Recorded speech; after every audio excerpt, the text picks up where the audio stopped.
Hi. അപ്പോൾ ഇന്നൊരു നല്ല കാര്യത്തെപ്പറ്റി സംസാരിക്കാം. മരണം. ഒബിയസ്ലി എല്ലാവർക്കും ഉണ്ടാകുന്നൊരു ചിന്തയാണ് നല്ല കാര്യത്തെപ്പറ്റി സംസാരിക്കാമെന്ന് പറഞ്ഞാൽ മരണത്തെപ്പറ്റിയാണോ സംസാരിക്കാൻ പോകുന്നത്. മരണവും ഒരു നല്ല കാര്യമാണ്. അത് എത്ര പേർക്ക് അറിയാമെന്ന് എനിക്കറിയില്ല. വെളിച്ചം അതിൻ്റെ പൂർണ്ണതയിലെത്തുന്നത്, അതിൻ്റെ വില തിരിച്ചറിയുന്നത് ഇരുട്ടുള്ളപ്പോഴാണ്. അതുപോലെ തന്നെയാണ് ജീവിതത്തിൻ്റെ പൂർണ്ണതയും അതിൻ്റെ വിലയും നമ്മൾ തിരിച്ചറിയണമെന്നുണ്ടെങ്കിൽ ഉറപ്പായും മരണവും നമ്മൾ അറിഞ്ഞിരിക്കണം. എനിക്ക് 10 വയസ്സുള്ളപ്പോഴാണ് എൻ്റെ അമ്മ മരിക്കുന്നത്. അമ്മ മരിച്ചു പോയാൽ എന്താണ് സംഭവിക്കുക തിരിച്ചറിയാനുള്ള വിവരം 10 വയസ്സുള്ള എനിക്കില്ലായിരുന്നു. 10 വയസ്സിൽ തിരിച്ചറിയാൻ വിവരമുള്ള ആളുകളുണ്ടാവാം ഭൂമിയിൽ. പക്ഷെ എനിക്കില്ലായിരുന്നു. കാരണം അത്രയും അവയർനെസ് അല്ലെങ്കിൽ ബോധം കുറഞ്ഞ ഒരാളായിരുന്നു ഞാൻ അന്ന് ആ സമയത്ത്. 7ാം ക്ലാസ്സിൽ പഠിക്കുന്ന സമയത്ത്, അതെനിക്കന്ന് 13 വയസ്സാണെന്നാണ് എൻ്റെ ഓർമ്മ. അന്നാണ് ഒരു ദിവസം പെട്ടെന്ന് എനിക്ക് അമ്മയുടെ ശബ്ദം ഒന്ന് കേൾക്കണമെന്നൊരാഗ്രഹം തോന്നി. അപ്പം ഞാൻ ആലോചിച്ചപ്പോൾ അന്ന് ഈ മൊബൈലൊന്നും അത്ര കോമൺ ആയിട്ടുള്ളൊരു കാലഘട്ടമല്ല. 2005, 2007 ആ ഒരു സമയമാണ്. അപ്പം ഞാനിങ്ങനെ ആലോചിക്കുകയായിരുന്നു, അമ്മയുടെ ശബ്ദം കേൾക്കാനായിട്ട് ഞാൻ എത്ര ആഗ്രഹിച്ചിട്ട് എനിക്ക് അമ്മയുടെ ശബ്ദം എനിക്ക് ഓർത്തെടുക്കാൻ പറ്റുന്നില്ല. ഞാൻ അമ്മയുടെ ശബ്ദം പൂർണ്ണമായും മറന്നു പോയിരിക്കുന്നു. അപ്പം അന്ന് ഈ മൊബൈല്, വീഡിയോഗ്രാഫിയൊക്കെ എടുത്ത് വയ്ക്കാനുള്ള സാഹചര്യം നമ്മുടെ വീട്ടിലൊന്നും ഇല്ലായിരുന്നത് കൊണ്ട് തന്നെ അമ്മയുടെ സൗണ്ട് എനിക്ക് കേൾക്കാൻ പറ്റില്ല. ഇപ്പോഴും എനിക്ക് അമ്മയുടെ സൗണ്ട് ഓർമ്മയില്ല. ഞാൻ മറന്നുപോയി അമ്മയുടെ സൗണ്ട് പൂർണ്ണമായിട്ട് എന്താണെന്ന്. അന്ന് ആ ഒരു ദിവസം എനിക്ക് ഭയങ്കര വിഷമം തോന്നി. അതായത് ഇനി ഒരിക്കലും എനിക്ക് അമ്മയുടെ ശബ്ദം കേൾക്കാൻ സാധിക്കില്ല. ആ ശബ്ദം എന്തായിരുന്നെന്ന് പോലും എനിക്കിപ്പോഴും ഓർമ്മയില്ല.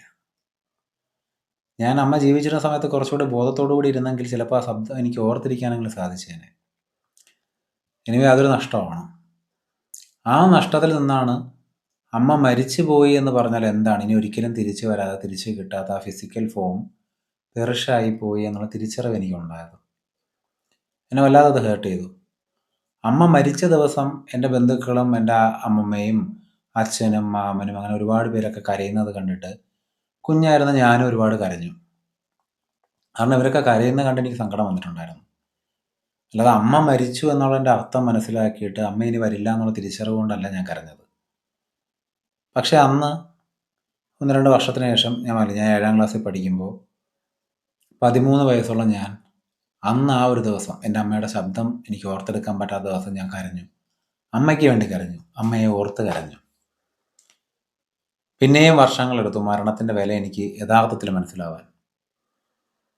ഞാൻ മനസ്സിലാക്കുന്നത് ഈ ഒരു ഫ്ലോ ഉണ്ടല്ലോ, നമ്മുടെ ജീവിതത്തിൻ്റെ ഒരു ഒഴുക്ക്, ഈ ഒഴുക്കിൽ മരണത്തിന് വലിയ വിലയുണ്ട്. ഞാൻ എപ്പോഴും എൻ്റെ എല്ലാ വീഡിയോസിലും പറയും, ബോധത്തോടു കൂടി ഇരിക്കുക, ബോധം, അവയർനെസ്, ഇതാണ് ഏറ്റവും ഇമ്പോർട്ടൻറ്റ്. ഇതിൻ്റെ പൂർണ്ണതയിലെത്തുമ്പോഴാണ് നമ്മൾ ശുദ്ധബോധത്തിലെത്തുന്നത്. അങ്ങനെയാണ് നമ്മൾക്ക് യാഥാർത്ഥ്യം മനസ്സിലാവുന്നതെന്നൊക്കെ ഞാൻ പറയാറുണ്ട്. മരണമെന്ന് പറയുന്ന ഒരു ഫാക്റ്റ് നമ്മുടെ ജീവിതത്തിലില്ലെങ്കിൽ നമ്മൾ ഒരിക്കലും ബോധത്തോടു കൂടി ഇരിക്കില്ല. കാരണം ഈ ഒഴുക്കിനൊരു ബ്രേക്ക് ഉണ്ടാകുമെന്ന് അറിഞ്ഞാലേ ഈ ഒഴുകുന്ന സമയത്തിൻ്റെ വില നമുക്ക് മനസ്സിലാവുള്ളൂ. ഈ ഒഴുകുന്ന സമയത്തിന് ഒരു ഭയങ്കരമായ വിലയുണ്ട്. അത് ഓരോ നിമിഷവും വിട്ടുപോകാതെ ബോധത്തോടു കൂടി, അവയറോടു കൂടി, ശ്രദ്ധയോടുകൂടി ഇരിക്കണം എന്നുള്ള തിരിച്ചറിവ് നമുക്ക് ഉണ്ടാവണമെന്നുണ്ടെങ്കിൽ ഇതിനൊരു സ്റ്റോപ്പ് ഉണ്ടെന്ന് നമ്മൾ അറിയണം. കാരണം ഈ മരണം ഈ അവസാനത്തിൽ നമ്മൾ എത്തിയിട്ടില്ല എന്നുണ്ടെങ്കിൽ, അല്ലെങ്കിൽ ആ അവസാനത്തെ പറ്റിയുള്ള തിരിച്ചറിവ് നമുക്കില്ലെന്നുണ്ടെങ്കിൽ നമ്മൾ ഒരിക്കലും ബോധത്തോടു കൂടി ഇരിക്കില്ല. നമുക്ക് ഈ ബോധത്തിനൊരു വിലയും ഉണ്ടാവില്ല. നമ്മളെപ്പോഴും ആ ഒരു ഇലൂഷനിൽ, ആ ഒരു മായയിൽ ഇങ്ങനെ കുടുങ്ങിക്കിടക്കും. നമ്മൾ യാഥാർത്ഥ്യം തിരിച്ചറിയില്ല. അതുകൊണ്ട് തന്നെയാണ് മരണമെന്ന് പറയുന്ന ഒരു ഫാക്റ്റ്, ഒരു യാഥാർത്ഥ്യം, ഒരു വളരെ ഇമ്പോർട്ടൻ്റ് ആയ കാര്യം നമ്മുടെ ജീവിതത്തിലുള്ളതെന്ന് ഞാൻ വിശ്വസിക്കുന്നു. ഈ ബുദ്ധ സന്യാസിമാർ പലരും ഡെത്ത് മെഡിറ്റേഷൻ ചെയ്യുന്നതായിട്ട് ഞാൻ വായിച്ചിട്ടുണ്ട്. അവരെന്താണ് ചെയ്യുന്നതെന്ന് വെച്ചാൽ അവർ സ്വയം മരിച്ചതായിട്ട് ഇമാജിൻ ചെയ്യും. സ്വയം മരിച്ചതായിട്ട് ഇമാജിൻ ചെയ്യുകയും സ്വന്തം ശരീരം അടക്കി അത് പിന്നെ പുഴുവരിക്കുന്നതും ഓരോ ഭാഗങ്ങളായിട്ട് ഇങ്ങനെ അത് മണ്ണിൽ അലിഞ്ഞു ചേരുന്നതായിട്ട് അവർ ഇമാജിൻ ചെയ്യും. അത് ചെയ്യുന്നതിൻ്റെ ഉദ്ദേശം ഒന്നേ ഉള്ളൂ, ഈ മണ്ണിൽ അലിഞ്ഞു പോകേണ്ട ശരീരമാണെന്നുള്ള യാഥാർത്ഥ്യം അവരുടെ ഉള്ളിൽ ഊട്ടി ഉറപ്പിക്കാൻ വേണ്ടിയാണ് അവരത് ചെയ്യുന്നത്. അതോടൊപ്പം തന്നെ വെറും മണ്ണിൽ അലിഞ്ഞു പോകുന്ന, ഒന്നിനും കൊള്ളാത്ത ഒരു മാംസം പിണ്ഡമായ ഒരു ജഡം മാത്രമാണ് ഈ ശരീരം എന്നുള്ള തിരിച്ചറിവ് സ്വയം ഉണ്ടാക്കിയെടുക്കുകയാണ് അവർ ചെയ്യുന്നത്. അതൊരു മഹത്തായ പ്രാക്ടീസാണ്. ഈ ഡെത്ത് മെഡിറ്റേഷൻ്റെ ഇമ്പോർട്ടൻസ് എന്താണെന്ന് വെച്ച് കഴിഞ്ഞാൽ, എല്ലാ മനുഷ്യർക്കും അവരുടെ ഉള്ളിൽ ഇനേറ്റ് ആയിട്ടുള്ളൊരു ഭയമുണ്ട്. അസ്തിത്വ ആദി എന്നൊക്കെ ഇതിനെ പറയും. ഈ ഭയം ആണ് നമ്മളെ ജീവിതത്തിലെ മറ്റ് ഭയങ്ങളായിട്ട് പ്രതിഫലിക്കുന്നത്. നമ്മുടെ എല്ലാ ഭയവും നമ്മുടെ മരണഭയവുമായിട്ട് കണക്ട് ചെയ്ത് കിടക്കുന്നു. ചില ആളുകളോട് ചോദിക്കും, "നീ എന്താണ് ബഞ്ചി ജമ്പ് ചെയ്യാത്തത്?" "അയ്യോ, അതെനിക്ക് ഹൈറ്റ് പേടിയാണ്." "ഓ, അപ്പോൾ നിനക്ക് മരിക്കാൻ പേടിയാണോ?" "അല്ല, എനിക്ക് മരിക്കാൻ പേടിയൊന്നുമില്ല. എനിക്ക് ഹൈറ്റ് പേടിയാണെന്നുള്ളൂ. എനിക്ക് മരിക്കാൻ എന്തിനാണ് പേടിയെന്ന് ആലോചിക്കും." ശരിക്കും പറഞ്ഞാൽ അവർക്ക് മരിക്കാനാണ് പേടി. അത് പല ഫോമിൽ ഇങ്ങനെ മാനിഫെസ്റ്റ് ചെയ്തുകൊണ്ടേയിരിക്കുകയാണ്. നമ്മുടെ ഉള്ളിൽ ഇനേറ്റ് ആയിട്ടുള്ള ഈ ഒരു ഭയം, ഈ മരണഭയം പൂർണ്ണമായും ഇല്ലാതായി കഴിഞ്ഞാൽ പിന്നെ നമുക്ക് ഈ ലോകത്ത് ഒന്നിനോടും ഭയം ഉണ്ടാവില്ല. എന്ന് വെച്ച് നമ്മളൊരു മന്ദബുദ്ധിയായി പോകുമെന്നല്ല ഞാൻ പറയുന്നത്. അതായത് തീയിൽ പെട്ട് കഴിഞ്ഞാൽ നമുക്ക് മരണം സംഭവിക്കുമെന്നറിയാം. അപ്പം മരണത്തെ എനിക്ക് പേടിയില്ല, അതുകൊണ്ട് ഞാനെന്നൊരു അല്പനേരം തീക്കകത്ത് കയറി ഇരിക്കാമെന്ന് ഞാൻ വിചാരിക്കില്ല. അത് കോമൺ സെൻസാണ്, നമ്മുടെ ബോധമാണത്. അപ്പോൾ ആ ബോധവും ഈ മരണം എന്ന് പറയുന്ന ഫാക്റ്റ് ആ തിരിച്ചറിവും അതിൻ്റെ അക്സെപ്റ്റൻസ് രണ്ടാണ്. അല്ലാതെ ഈ മരണഭയം ഇല്ലാതാക്കുക എന്ന് പറഞ്ഞാൽ ഏത് നിമിഷവും ചാടി ചത്ത് കളയാമെന്ന് വിചാരിക്കുന്ന ഒരു സ്റ്റുപ്പിഡിറ്റിയെ പറ്റിയല്ല പറയുന്നത്. ഈ പലപ്പോഴും പല ആൾക്കാർ സൂയിസൈഡ് ചെയ്യുമ്പോഴത്തേക്കും പലരും പറഞ്ഞ് ഞാൻ കേട്ടിട്ടുണ്ട്, "അയ്യോ, അയാൾ എന്ത് ധൈര്യമാണ് അയാൾക്ക്, അയാൾ സൂയിസൈഡ് ചെയ്തിരിക്കുന്നു, മരിക്കാൻ തന്നെ നമുക്ക് പേടിയല്ലേ, എന്നിട്ടും അദ്ദേഹം സൂയിസൈഡ് ചെയ്തല്ലോ" എന്ന്. ശരിക്കും പറഞ്ഞാൽ അവർക്ക് മരിക്കാൻ പേടിയാണ്. അവർ ആ ഒരു നിമിഷത്തിൽ ചിന്തിക്കാതെ എടുത്തു ചാടി ചെയ്യുന്ന ഒരു റിഫ്ലക്സ് കൊണ്ട് മാത്രം സംഭവിക്കുന്ന ഒരു റിസൾട്ടാണ് ഈ മരണം എന്ന് പറയുന്നത്. അതേസമയം നിങ്ങൾ തന്നെ ശ്രദ്ധിച്ചു നോക്കിയാൽ നിങ്ങൾക്ക് മനസ്സിലാവും, 99% ആൾക്കാരും സൂയിസൈഡ് അറ്റംപ്റ്റ് ചെയ്ത് അവർ ആ അറ്റംപ്റ്റിൽ സക്സസ്ഫുൾ ആയില്ല എന്നുണ്ടെങ്കിൽ പിന്നീട് അവർ ജീവിതത്തിൽ ഒരിക്കലും സൂയിസൈഡ് അറ്റംപ്റ്റ് പോലും ചെയ്യില്ല. ചെയ്യുന്ന ഒരു ശതമാനം അവിടെ ഉണ്ട്. അത് മെൻ്റലി എന്തെങ്കിലും അൺസ്റ്റെബിലിറ്റി ഉള്ള ആൾക്കാരായിരിക്കണം. അതിൽ ഞാൻ പറഞ്ഞില്ലേ, ഈ ഒരു ഫാക്റ്റ് നിങ്ങൾ മനസ്സിലാക്കണം. അതായത് ജീവിതത്തിൽ മരണമുണ്ട്. മരണം ഒരു യാഥാർത്ഥ്യമാണ്. എൻ്റെ അമ്മ മരിച്ചതിൻ്റെ വിഷമം എനിക്കൊരു 3 വർഷം കഴിഞ്ഞിട്ടാണ് മനസ്സിലാവുന്നത്. ഞാൻ കുഞ്ഞായിരുന്ന സമയത്ത് ഈ മരണത്തെ പറ്റിയൊക്കെ കേട്ടറിവേ എനിക്കുള്ളൂ. ഇന്ന വീട്ടിലൊരാൾ മരിച്ചു, അവിടെ ഒരാൾ മരിച്ചു എന്നൊക്കെ നമ്മൾ കേൾക്കും. പക്ഷേ എൻ്റെ ഏറ്റവും അടുത്ത് ഞാൻ ഏറ്റവും ഇടപഴകുന്ന ആളുകൾ ആരും മരിച്ചിട്ടില്ല. ഞാനൊരു മരണ വീട്ടിലും പോയിട്ടുമില്ല. കാരണം നമ്മളൊന്നും അങ്ങനെ മരണ വീട്ടിൽ കൊണ്ടുപോകുന്നൊരു ശീലമൊന്നും എൻ്റെ വീട്ടിൽ ഉണ്ടായിരുന്നില്ല. അപ്പം ഈ മരണത്തെപ്പറ്റി കേൾക്കുകയും ഈ സിനിമയിലൊക്കെ കാണുകയൊക്കെ ചെയ്യുമ്പോൾ ഞാൻ ഓർത്തു, "ഓ, മരണം വയസ്സാവുന്ന ആളുകൾക്ക് സംഭവിക്കുന്ന ഒരു പ്രതിഭാസമാണ് ഈ മരണമെന്ന്" ഞാൻ വിചാരിച്ചു. അന്ന് പ്രായമുള്ള എൻ്റെ അമ്മമ്മയൊക്കെ മരിക്കുമോ എന്നൊക്കെ ഞാൻ ചിന്തിച്ചിട്ടുണ്ട്. പക്ഷേ ഈ മരണം ആർക്കും എപ്പോഴും എവിടെയും സംഭവിക്കുന്ന കാര്യമാണെന്നുള്ള തിരിച്ചറിവ് എനിക്കില്ല. ഞാൻ പറഞ്ഞല്ലോ, ഞാൻ 10 വയസ്സുള്ള സമയത്താണ് എൻ്റെ അമ്മ മരിച്ചു പോകുന്നത്. അതിനു മുമ്പേ ഞാനൊരു സിനിമയിലൊരു മരണ സീൻ കണ്ടപ്പോൾ ഇനി എൻ്റെ അമ്മമ്മയും നാളെ മരിച്ചു പോകുമോ എന്ന് ആലോചിച്ച ആ അമ്മമ്മ ഇപ്പോഴും ജീവിച്ചിരിപ്പുണ്ട്. അപ്പം അതായത് മരണം ആരെ എപ്പോൾ തേടിയെത്തും നമുക്ക് പറയാൻ സാധിക്കില്ല. ഒരു ദിവസം പ്രായം മുതൽ ഒരു നിമിഷം പ്രായമുള്ള കുഞ്ഞു വരെ മരിച്ചു പോകാറുണ്ട്. അപ്പോൾ പലരും ചോദിക്കാറുണ്ട്, ഈ കുട്ടി എന്ത് പാപം ചെയ്തു, ഈ കുട്ടിയുടെ എന്ത് കർമ്മഫലമാണ് ഈ കുട്ടി അനുഭവിക്കുന്നതെന്ന്. ഞാൻ മനസ്സിലാക്കുന്നത് എന്താണെന്ന് വെച്ച് കഴിഞ്ഞാൽ, ഈ ശരീരത്തിനൊരു പ്രാരാബ്ധമുണ്ട്. ആ പ്രാരാബ്ധ കർമ്മം ഏത് നിമിഷം തീരുന്നോ ആ നിമിഷമാണ് മരണം സംഭവിക്കുന്നത്. അത് ചിലപ്പോൾ ഒരു നിമിഷത്തിൽ സംഭവിക്കാം. ഈ മരണം ഒരു മോശം കാര്യമായിട്ട് എനിക്ക് അന്ന് ഫീൽ ചെയ്തിട്ടുണ്ടായിരുന്നു, കുറേ കാലം വരെയും ഫീൽ ചെയ്തിട്ടുണ്ടായിരുന്നു. പക്ഷെ ഇന്ന് ഫീൽ ചെയ്യുന്നില്ല. അതിൻ്റെ കാരണം, മരണം എന്നൊരു ഫാക്റ്റ് ഇല്ലെന്നുണ്ടെങ്കിൽ നമ്മൾ പലർക്കും ജീവിതത്തിൽ വില കൊടുക്കില്ല. നിങ്ങൾക്ക് തന്നെ അനുഭവം ഉണ്ടായിരിക്കും. നിങ്ങൾക്ക് വേണ്ടപ്പെട്ട ആരെങ്കിലും മരിച്ചു പോയപ്പോഴായിരിക്കും പലപ്പോഴും അവരുടെ വില നിങ്ങൾക്ക് മനസ്സിലായത്. അല്ലെങ്കിൽ ചിലപ്പോൾ മരണം ഒരു അനുഗ്രഹമായി കണ്ടവരുമുണ്ട്. ഒരുപാട് കാലം കഷ്ടപ്പാടിലൂടെയും ബുദ്ധിമുട്ടിലൂടെയും ജീവിച്ച് അല്ലെങ്കിൽ രോഗശയ്യയിൽ കിടന്ന് സഫർ ചെയ്തതിന് ശേഷം പിന്നീട് അവർ മരിക്കുമ്പോൾ അവർ രക്ഷപ്പെട്ടല്ലോ എന്ന് ആലോചിച്ചിട്ടുണ്ട്. ഭഗവാൻ ശിവൻ മരണം ഒരു അനുഗ്രഹമായിട്ടും അതുപോലെ തന്നെ ഒരു ശിക്ഷയായിട്ടും കൊടുക്കുന്നതായിട്ട് ഞാൻ വായിച്ചിട്ടുണ്ട്. ഇതിലേതാണ് നമ്മൾ അർഹനെന്ന് നമുക്കറിയില്ല. എന്നാലും ഞാൻ പിന്നെയും ഒരു കാര്യം കൂടെ പറയാൻ ഉദ്ദേശിക്കുന്നത്, ഈ ജീവിതത്തിൻ്റെ ഓരോ സെക്കൻഡും നമ്മൾ അവെയറായിട്ട് ഇരുന്നാൽ, ബോധത്തോടുകൂടി ഇരുന്ന് കഴിഞ്ഞാൽ മരണം വരുന്ന ആ സെക്കൻഡിൽ നമുക്ക് ബോധത്തോടുകൂടി ഇരിക്കാൻ സാധിക്കും. ഒബിയസ്ലി നിങ്ങളൊരു 45 ദിവസമെങ്കിലും അവെയർനെസ്സോട് കൂടി ഇരുന്നിട്ടുണ്ടെങ്കിൽ ഒബിയസ്ലി നിങ്ങൾക്ക് പിന്നെ മരണഭയം ഉണ്ടാവാൻ സാധ്യതയില്ല. ഇനി അപ്പോഴും ഉണ്ടെന്ന് തന്നെ വിചാരിക്കുക. ഉണ്ടെങ്കിൽ പോലും നിങ്ങൾ ആ ഭയത്തെ പോലും ബോധത്തോടു കൂടി കാണുകയാണെന്നുണ്ടെങ്കിൽ നിങ്ങൾക്ക് സമാധാനത്തോടു കൂടി മരിക്കാൻ പറ്റും. ഈ പണ്ടുള്ള കഥകളിലൊക്കെ ഈ യോഗിമാരൊക്കെ അങ്ങനെ മരണം സ്വയം വരിച്ചതും മരണസമയം നേരത്തെ പ്രഡിക്റ്റ് ചെയ്തിരുന്നതായിട്ടുള്ള കഥകളൊക്കെ ഉണ്ട്. എൻ്റെ കുടുംബത്തിലും അങ്ങനെ ഒരാളുടെ ഒരു കഥയുണ്ട്. എൻ്റെ അപ്പൂപ്പൻ്റെ അച്ഛൻ അങ്ങനെ സ്വയം സമാധിയായെന്നൊക്കെയാണ് കഥകൾ പറയുന്നത്. സത്യം എന്താണെന്ന് എനിക്കറിയില്ല. കഥയാവാം, യാഥാർത്ഥ്യമാവാം. ഇതെന്ത് തന്നെ ആയാലും മരണം എന്ന് പറയുന്ന ഒരു ഫാക്റ്റ് നമ്മുടെ ജീവിതത്തിൽ നിന്ന് മാറുന്നില്ല. ഇന്നിപ്പോൾ ഈ നിമിഷം മരിച്ചു പോയി കഴിഞ്ഞാൽ എനിക്ക് സമാധാനത്തോടുകൂടി മരിക്കാൻ സാധിക്കുമെന്നാണ് എൻ്റെ വിശ്വാസം. നിങ്ങൾക്ക് എത്ര പേർക്ക് അത് സാധിക്കുമെന്ന് എനിക്കറിയില്ല. ഞാൻ തുടങ്ങി വെച്ച പൂർത്തിയാക്കാൻ സാധിക്കാത്ത ഒരുപാട് കാര്യങ്ങൾ എൻ്റെ ജീവിതത്തിലുണ്ട്.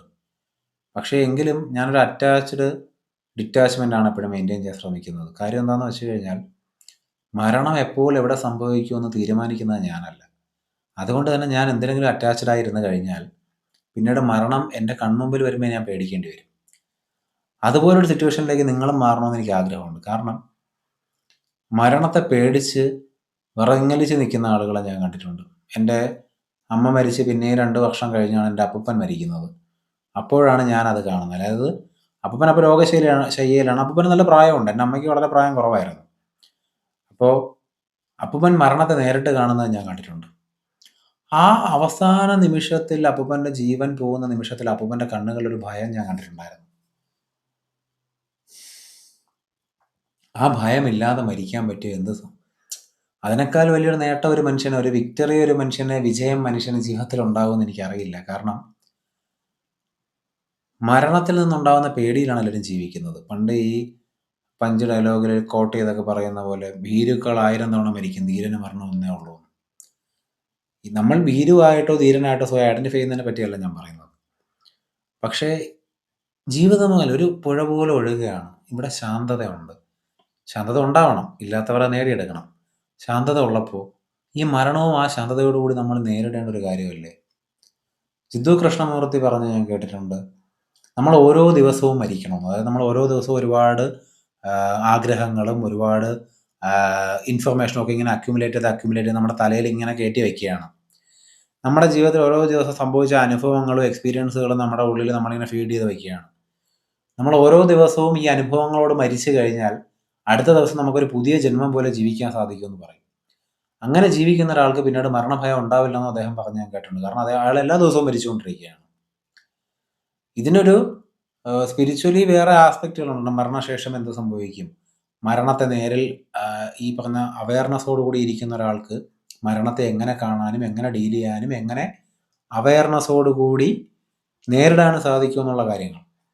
ഞാൻ അതിനെപ്പറ്റിയൊന്നും ഇപ്പോൾ സംസാരിക്കാൻ ഉദ്ദേശിക്കുന്നില്ല. കാരണം ഞാൻ മരിച്ച ആളൊന്നുമില്ല. അത് മരിച്ച ആരോടെങ്കിലും ചോദിച്ചാലേ അവർക്ക് അതിനെപ്പറ്റി സംസാരിക്കാൻ സാധിക്കുകയുള്ളൂ. ഞാൻ മരണത്തിൻ്റെ ജീവിതത്തിൽ പല വ്യക്തികളിലൂടെ കാണുകയാണ് ചെയ്തത്. അതിൻ്റെ വേദന എനിക്കറിയാം. അതായത് നമ്മൾ ആത്മാർത്ഥമായി സ്നേഹിച്ച ഒരാൾ നമ്മുടെ ജീവിതത്തിൽ നിന്ന് പോകുമ്പോൾ ഉണ്ടാകുന്നൊരു വിഷമമുണ്ടല്ലോ. ഈ വീഡിയോ കാണുന്ന ഒരാൾക്കെങ്കിലും അത് അനുഭവം ഉണ്ടായിരിക്കും. കാരണം സ്വന്തം മകളെ നഷ്ടപ്പെട്ട അല്ലെങ്കിൽ മകനെ നഷ്ടപ്പെട്ട ആളുകളുണ്ടാവും.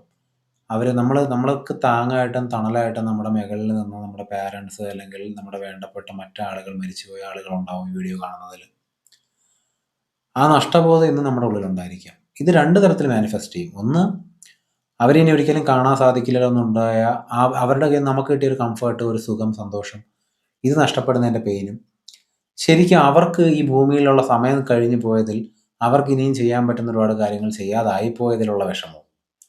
ഒന്ന് നമ്മുടെ സെൽഫിഷ് വിഷമവും, മറ്റത് അവരോടുള്ള ശരിക്കും കമ്പാഷനിൽ നിന്ന് അല്ലെങ്കിൽ എമ്പതിയിൽ നിന്നുണ്ടാകുന്നൊരു വിഷമവും. ഞാൻ പറയുന്നത് എമ്പതിയിൽ നിന്നുണ്ടാകുന്ന വിഷമത്തിൻ്റെ ആവശ്യമില്ല. കാരണം അവർക്ക് നിയോഗിക്കപ്പെട്ട സമയവും അവരുടെ കർമ്മവും കഴിഞ്ഞു കഴിഞ്ഞാൽ അവർ മരിച്ചാലേ പറ്റൂ. മരണം പലപ്പോഴും ഒരു സുഖമുള്ള ഏർപ്പാടാണ്. പിന്നെ ഈ സ്വയം ബോധത്തോടുകൂടി ഇരിക്കാത്ത ആളുകൾ മരിക്കുന്ന സമയത്തൊന്ന് പേടിച്ചേക്കാം. എൻ്റെ വിശ്വാസപ്രകാരം ചിലപ്പോൾ അവർ ഇനിയും പുനർജനിക്കുകയും ചെയ്തിരിക്കാം. പക്ഷേ അപ്പോഴും ഈ മരണവും ജീവിതവും ഈ പുനർജന്മവും ഇതെല്ലാം ഒരു മായയാണ്. അല്ലെങ്കിൽ ഇതെല്ലാം ഈ ഒരു മനസ്സിൻ്റെ അല്ലെങ്കിൽ മൈൻഡ് അല്ലെങ്കിൽ തോട്ട് ക്രിയേറ്റ് ചെയ്യുന്ന ഈ വേൾഡിലൊരു കളിയാണ്. ബേസിക്കലി അണ്ടർലൈൻ ചെയ്ത് കിടക്കുന്ന പ്യുവർ കോൺഷ്യസ്നസ് അല്ലെങ്കിൽ ശുദ്ധബോധമാണ് നമ്മൾ അച്ചീവ് ചെയ്യേണ്ടത്.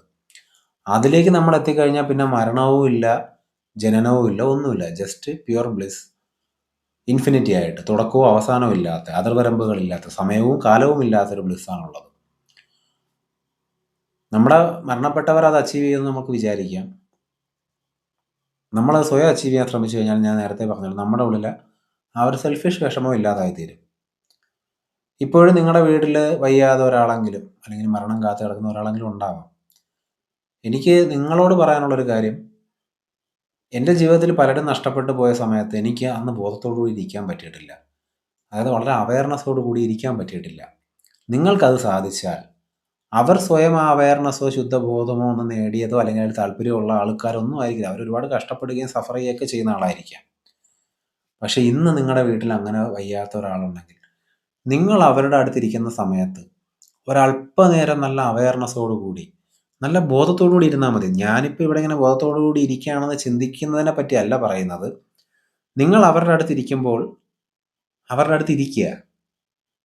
ആ ഒരു പ്രോസസ്സിനെ പറ്റി ചിന്തിക്കുകയല്ല ചെയ്യേണ്ടത്, ആ പ്രോസസ്സായി മാറുക. അപ്പം ശരിക്കും നിങ്ങൾക്ക് അവെയറായി ബോധത്തോടു കൂടി അവരുടെ അടുത്ത് ഇരിക്കാൻ പറ്റും. അങ്ങനെ അവരുടെ അടുത്ത് ഇരിക്കുമ്പോൾ അവർക്ക് ശരിക്കും ഒരു ശാന്തത ഉണ്ടാവും. അതായത് അവർക്കൊരു മനസമാധാനം ഉണ്ടാവും. നിങ്ങൾ അങ്ങനെ അവരുടെ അടുത്ത് ഇരിക്കുമ്പോഴാണ് അവർ ശരിക്കും മരിക്കുന്നതെങ്കിൽ അവർക്ക് മരണത്തെ പേടി കൂടാതെ നേരിടാൻ സാധിക്കും. ആ ഭാഗ്യം നമുക്കും ഉണ്ടാവട്ടെ എന്നാണ് എനിക്ക് ആഗ്രഹം. ഞാൻ പറയാം, എൻ്റെ ഉള്ളിൽ എനിക്ക് സമാധാനത്തോടു കൂടി പേടിയില്ലാതെ മരിക്കാൻ സാധിക്കുന്നൊരു തോന്നലുണ്ട്. ചിലപ്പോൾ അതൊരു ചിന്ത മാത്രമായിരിക്കാം. ചിലപ്പോൾ മരണം വരുമ്പോഴത്തേക്കും ഞാൻ പേടിച്ചു പോകുമായിരിക്കും. പക്ഷെ ആ നിമിഷം എൻ്റെ അടുത്ത് നല്ല അവയർനെസ് ഉള്ള നല്ല ബോധമുള്ള ഒരാളുണ്ടായിരുന്നെങ്കിൽ അയാൾ എനിക്കൊരു ശാന്തമായ മരണം തരണേ എന്നൊരാഗ്രഹം എനിക്കുമുണ്ട്. രമണ മഹർഷിയൊക്കെ ജീവിച്ചിരുന്ന കാലത്ത് അദ്ദേഹത്തിൻ്റെ ആശ്രമത്തിൽ രോഗശയ്യയിലൊക്കെ വന്ന ഒരുപാട് ആൾക്കാരുണ്ട്. അത് മരിക്കുന്നതിന് മുമ്പ് രമണ മഹർഷിയുടെ സാന്നിധ്യത്തിൽ മരിക്കണമെന്ന് ആഗ്രഹിച്ചവരുണ്ട്. അങ്ങനെ മരിച്ച ആളുകൾക്ക് വളരെ സമാധാനവും സന്തോഷവും ഉണ്ടായതായിട്ട് പറയുന്നു. പലരും അവരുടെ വേദനയിൽ നിന്ന് പുറത്തു വന്നതിനെ പറ്റിയൊക്കെ പറയുന്നുണ്ട് മരിക്കുന്നതിന് നിമിഷങ്ങൾക്ക് മുമ്പ്. അതിലൊരു എനിക്കൊന്ന് ലെപ്രസിയൊക്കെ ബാധിച്ച ഒരാളുടെ കഥ ഞാൻ ഏതോ ഒരു ബുക്കിൽ വായിച്ച് ഓർക്കുന്നു. എനിക്കൊന്ന് നിങ്ങൾക്ക് സെർച്ച് ചെയ്താൽ ഓബിയസ്ലി ഇൻ്റർനെറ്റിൽ തന്നെ കാണാൻ സാധിക്കുമായിരിക്കും. രമണ മഹർഷിയുടെ അടുത്ത് വന്നിട്ട് ഈ രോഗശാന്തിയൊക്കെ പ്രതീക്ഷിച്ചായിരിക്കും അവർ വന്നത്. അത് ചെയ്യാൻ അദ്ദേഹത്തിന് സാധിച്ചില്ല. കാരണം അദ്ദേഹത്തിന് വില്ലില്ല. അദ്ദേഹം ഒന്നും ആർക്ക് നേടിക്കൊടുക്കാൻ വേണ്ടി ചിന്തിക്കാൻ അദ്ദേഹത്തിന് സെൽഫ് ഐഡൻറ്റിറ്റി ഇല്ല. പക്ഷെ ആ നിമിഷത്തിലും അദ്ദേഹത്തിൻ്റെ അടുത്ത് ഈ മരണശയ്യയിൽ സ്പെൻഡ് ചെയ്ത സമയം അയാൾക്കൊരു സമാധാനം കൊടുത്തിട്ടുണ്ട്. അയാൾ സ്വസ്ഥമായി മരിച്ചിട്ടുണ്ട്. അതുപോലെ തന്നെ നമുക്ക് വളരെ ഇഷ്ടപ്പെട്ട വളരെ വേണ്ടപ്പെട്ട ആളുകൾ മരിച്ചു പോകുമ്പോൾ അല്ലെങ്കിൽ അവരെ നമ്മുടെ ജീവിതത്തിൽ നഷ്ടപ്പെടുമ്പോഴായിരിക്കാം പലരും ഈ ഒരു സ്പിരിച്വൽ പാത്തിലോട്ടൊക്കെ എത്തിപ്പെടുന്നത്. എല്ലാവരും അല്ല, ചില ആളുകൾ. അപ്പം നമ്മൾ ഈ ശുദ്ധബോധം അങ്ങ് നേടിക്കഴിഞ്ഞ് അല്ലെങ്കിൽ ഈ അവയർനെസ് അങ്ങ് തിരിച്ചറിഞ്ഞ് കഴിഞ്ഞ് നമുക്ക് പിന്നെ ഒരു പ്രശ്നവുമില്ല, ഒരു ബുദ്ധിമുട്ടും ലൈഫിലുണ്ടാവില്ല. ഫുൾ ടൈം ഇങ്ങനെ ധ്യാനത്തിൽ സ്വസ്ഥമായിട്ടിരിക്കാം എന്ന് ചിന്തിക്കുന്ന ആൾക്കാരുണ്ടെന്ന് എനിക്കറിയാം. നിങ്ങളോട് എനിക്ക് പറയാനുള്ളത്, നിങ്ങൾ എന്ത് കാരണം കൊണ്ട് ഈ വഴിയിൽ എത്തി എന്നുള്ളൊരു വിഷയമല്ല. നിങ്ങൾ ഈ വഴിയിൽ യാഥാർത്ഥ്യത്തിലൂടെയാണ് പോകുന്നതെങ്കിൽ ഉറപ്പായും ആ ഒരു ശാന്തത സ്വാഭാവികമായി നിങ്ങൾക്ക് സംഭവിക്കും. അല്ലെങ്കിൽ ഈ പറഞ്ഞ പോലെ ചില വ്യക്തികളുടെ അടുത്ത്, അതായത് ഈ സ്വാഭാവികത സ്വയമുള്ള ആളുകളുമായി സമയം സ്പെൻഡ് ചെയ്യുമ്പോൾ നിങ്ങൾക്കതുണ്ടാവും. പക്ഷെ നിങ്ങൾ മനസ്സിലാക്കേണ്ട ഒരു പ്രധാന കാര്യം, ഇപ്പോഴും നിങ്ങളുടെ ഉള്ളിലെ പേഴ്സണൽ സെൽഫ് ഐഡൻറ്റിറ്റി അതിൻ്റെ വേദനകളിൽ നിന്ന് മാറി ഒരു എസ്കേപ്പിനുള്ള വഴിയാണ് തപ്പിക്കൊണ്ടിരിക്കുന്നത്. ആ എസ്കേപ്പിന് വഴി തപ്പുന്ന ആളാരാണോ അയാൾ ഇല്ലാതാകുമ്പോൾ അല്ലെങ്കിൽ അയാളുടെ ശക്തി കുറയുമ്പോഴാണ് ശരിക്കും നിങ്ങൾക്ക് സമാധാനം ഉണ്ടാകുന്നത്. അതൊരു പാരഡോക്സ് ആണ്. അപ്പോൾ ആ യാഥാർത്ഥ്യം നിങ്ങൾ മറന്നു പോകരുത്. നിങ്ങൾ ആരെയാണ് സാറ്റിസ്ഫൈ ചെയ്യാൻ ശ്രമിക്കുന്നത് നിങ്ങൾ സ്വയം നോക്കുക. നിങ്ങൾക്ക് ശരിക്കും ബോധോദയം കിട്ടാൻ സാധ്യത ഉണ്ടെങ്കിൽ നിങ്ങളൊരു മലയിലോ കുന്നിലോ പോകേണ്ട ആവശ്യമുണ്ടെന്ന് ഞാൻ വിചാരിക്കുന്നില്ല. നിങ്ങൾക്കിപ്പോൾ ഈ നിമിഷം അതുണ്ടാവും, ഇല്ലെങ്കിൽ അതൊരിക്കലും ഉണ്ടാവില്ല. എന്നാലും മനുഷ്യർക്ക് പല സാധനയുടെയൊക്കെ ആവശ്യമുണ്ട്, ഇല്ലെന്ന് ഞാൻ പറയുന്നില്ല. അത് ഞാൻ മനസ്സിലാക്കിയ ഒരു കാര്യമാണ്. എല്ലാവർക്കും വെറുതെ ഇരിക്കാൻ സാധിക്കില്ല. ചിലർക്ക് അതിനു വേണ്ടി ഒരു പ്രിപ്പറേഷൻ വേണം. എനിക്കതൊരു ലേറ്റ് റിയലൈസേഷൻ ആയിരുന്നു. ഞാൻ ആദ്യം വീഡിയോ ചെയ്തപ്പോൾ ഞാൻ വിചാരിച്ചു, നിങ്ങൾ ഓൾറെഡി എൻലൈറ്റൻഡ് ആണെന്ന് പറഞ്ഞു കൊടുത്താൽ തന്നെ ആളുകൾ അത് മനസ്സിലാക്കി അക്സെപ്റ്റ് ചെയ്ത് പ്യുവർ സ്റ്റേറ്റിലേക്ക് പോകുന്നു. പക്ഷെ അതങ്ങനെ അല്ലെന്ന് എനിക്കിപ്പോൾ മനസ്സിലായി. ആളുകൾക്ക് എപ്പോഴും ഒരു പാത്ത് വേയുടെ ആവശ്യമുണ്ട്, അവർക്ക് എന്ത് വേണമെന്ന് മനസ്സിലാക്കാനായിട്ട്. അല്ലെങ്കിൽ അവരുടെ ആ ഒരു മൈൻഡിൻ്റെ ആ ഒരു കറക്കം ചിലപ്പോൾ നിർത്താൻ ചില ആക്ടിവിറ്റീസ് വേണ്ടി വരും, ചില എഫേർട്ടുകൾ വേണ്ടി വരും. പക്ഷെ ഇപ്പോഴും ഞാൻ പറയാം, മെഡിറ്റേഷൻ സ്വാഭാവികമായി സംഭവിക്കേണ്ടതാണ്. അതിനു വേണ്ടിയിട്ട് നമ്മളൊരു വിളനിലമാണ് ഉണ്ടാക്കേണ്ടത്. അപ്പോൾ ഞാനിത് പറയാൻ കാര്യം, ഈ ഡെത്ത് മെഡിറ്റേഷൻ ഈ ബുദ്ധമതക്കാർ അല്ലെങ്കിൽ ബുദ്ധമത സന്യാസികൾ ചെയ്യുന്ന ഡെത്ത് മെഡിറ്റേഷൻ നിങ്ങൾക്കും ചെയ്യാവുന്നതാണ്. സ്വയം ഞാൻ മരിക്കുന്നതായിട്ട് ഇമാജിൻ ചെയ്യാം. മരിച്ചു കഴിഞ്ഞാൽ എന്നെ കാര്യങ്ങൾ സംഭവിക്കുന്നു, നിങ്ങളുടെ ശരീരം നശിച്ചു പോകുന്നതിനെ പറ്റിയൊക്കെ ചിന്തിച്ചു നോക്കുക. ചിലരൊക്കെ അത് ചിന്തിക്കാൻ പോലും പറ്റാത്ത കാര്യമാണ്. കാരണം അത്രത്തോളം ബോഡിയിൽ ഐഡൻറ്റിഫൈ ആയിട്ടുള്ള ആൾക്കാരായിരിക്കും. നമ്മുടെ കയ്യിൽ വിരലിലൊരു പിന്നു കൊണ്ട് മുറിയുന്നത് പോലും ചിന്തിക്കാൻ പോലും പറ്റാത്ത ആൾക്കാരുണ്ട് നമ്മുടെ നാട്ടിൽ. നിങ്ങൾ അത്തരം സാഹചര്യങ്ങളിലൂടെ അല്ല കടന്നു പോകുന്നത്. നിങ്ങൾക്ക് ഒരു മെഡിറ്റേഷൻ എന്നുള്ള രീതിയിൽ ഇത് ചെയ്യാൻ തക്കത്തിൽ ഉള്ളൊരു അവയർനെസ് ഉണ്ടെങ്കിൽ അത് ചെയ്തു നോക്കൂ. ഈ മെഡിറ്റേഷൻ എങ്ങനെ ചെയ്യണമെന്നൊന്നും ഞാൻ നിങ്ങളെ ഉപദേശിക്കാൻ പോകുന്നില്ല. കാരണം ഈ ഡെത്ത് മെഡിറ്റേഷൻ ഞാൻ ചെയ്തിട്ടില്ല. അതിനെപ്പറ്റി ബുദ്ധ സന്യാസിമാർ പറഞ്ഞ വീഡിയോ ഒക്കെ ഇപ്പോൾ ഇൻ്റർനെറ്റ് ഉള്ളതുകൊണ്ട് എല്ലാം അവൈലബിൾ ആണ്. അത് നിങ്ങൾക്ക് ഈസിലി ആക്സസബിൾ ആണ്. നിങ്ങൾ അതെങ്കിലും കണ്ട് മനസ്സിലാക്കി സ്വയം ട്രൈ ചെയ്ത് നോക്കൂ. ചിലപ്പോൾ ഈ ഒരു മരണഭയം പോവും. ഈ മരണഭയം കംപ്ലീറ്റ്ലി മാറിയില്ലെങ്കിൽ ഈ മരണഭയം കൊണ്ടുണ്ടാകുന്ന ചില മറ്റ് ഭയങ്ങളുണ്ട്. ഇപ്പം നിങ്ങൾക്കൊരു അസുഖത്തിനെ പേടിയാണ്.